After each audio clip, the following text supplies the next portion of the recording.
How are you, my student? Welcome to our physics lesson today. My name is Purity Anzelimo. Our topic, we are continuing with the Newton's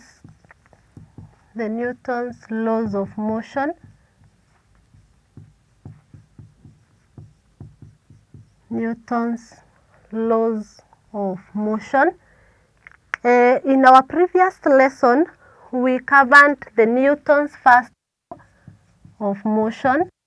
The Newton's first law of motion, and we were able to state the Newton's first law of motion, which stated that a body remains in its state of rest or uniform motion in a straight line unless acted upon by an external force.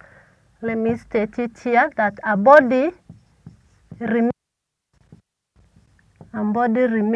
in its state of rest or uniform motion in a straight line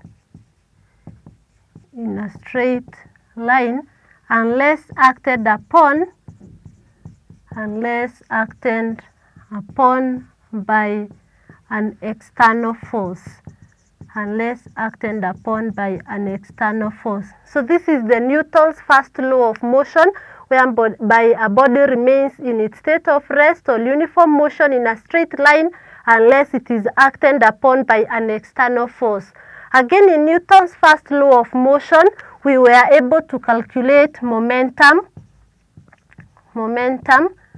whereby we said momentum, which is denoted by P, momentum is given by the product, or it is simply the product of mass and the velocity. So it is given by mass of the body, that is denoted by m, multiplied by the velocity of that body v, and therefore momentum is given by mass times the velocity, whereby we said mass must be in kilograms, velocity in the SI units, that is meters per second, and therefore we say that the SI unit of momentum is kilogram meters per second. So that is the Newton's first law of motion.